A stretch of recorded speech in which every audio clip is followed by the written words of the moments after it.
When Moses, who grew up in Egypt as a prince, returned from exile, he confronted Pharaoh with a very important command from God. Let my people go. But Pharaoh, who was very stubborn, said no. He didn't care that the Israelites were suffering and wanted to be free. So God sent 10 plagues to Egypt. The first plague was really strange. The Nile River, where all the water came from, turned into blood. The water became red and thick. It smelled really bad and all the fish died. People couldn't drink or use the water. It was a big problem for everyone. But Pharaoh didn't change his mind.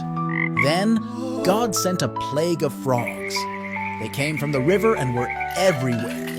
In houses, beds, and even in the food. The noise from all the frogs was super loud, but Pharaoh still didn't listen. After the frogs, God sent a plague of lice. They were everywhere, crawling into hair and onto skin.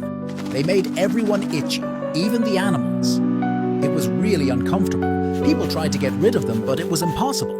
Even in this discomfort, Pharaoh's mind was still not changed. Then the fourth plague hit, and wild animals started showing up everywhere. They went into people's houses and walked around the streets, making everything scary and messy. Lots of animals took over, making it unsafe to go outside. Everywhere was filled with the noise of these wild animals. But even with all this trouble, Pharaoh still wouldn't change his mind. The fifth plague was very sad. A sickness hit all the animals like cows, sheep, and horses. They got so sick that they died. This was a big problem for the Egyptians, who needed these animals. People were very sad, but Pharaoh was still as stubborn as before. The sixth plague was painful boils. Really bad sores that popped up on everyone's skin. It hurt a lot, made people very uncomfortable, and made it hard to move. It was a constant reminder of the ongoing plagues. Even with all this pain, Pharaoh's heart was still hard. Next, God sent the seventh plague, a huge hailstorm. This wasn't just regular hail, it was big chunks of ice mixed with fire falling from the sky.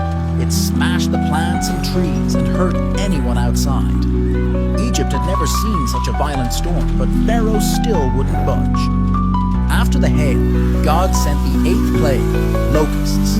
They came in a giant swarm and ate up everything green that was left. The fields, the trees, all the plants, everything got eaten up. The sky was black with locusts, but Pharaoh was still stubborn and would not change his mind. Then the ninth plague came, darkness. But this was no ordinary darkness. It was so dark that you couldn't see anything at all for 3 whole days. People couldn't leave their homes, and it was scary being in such deep darkness. But still, Pharaoh didn't change his mind. Finally, the last and worst plague came. It was the saddest night in Egypt. The firstborn child in every family, and even the firstborn of the Pharaoh, died. From the smallest house in Egypt to Pharaoh's big palace, everyone was sad and crying. This was the moment when Pharaoh's heart finally changed. After Pharaoh's heart finally changed, he told Moses, "Take your people and leave Egypt." So Moses led the Israelites away from their life of hardship towards freedom. But this was not the end of their story. As the Israelites packed their belongings and left Egypt, they were filled with hope. They walked with their families and animals, carrying bread that hadn't even had time to rise.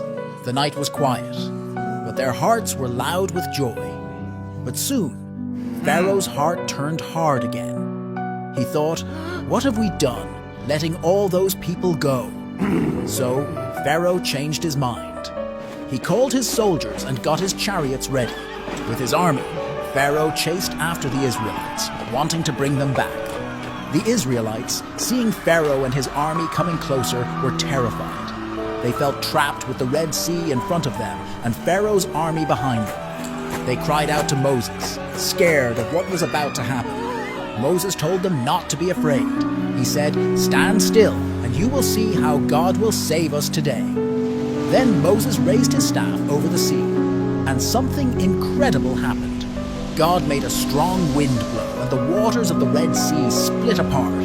The Israelites walked through the sea on dry ground, with walls of water on both sides.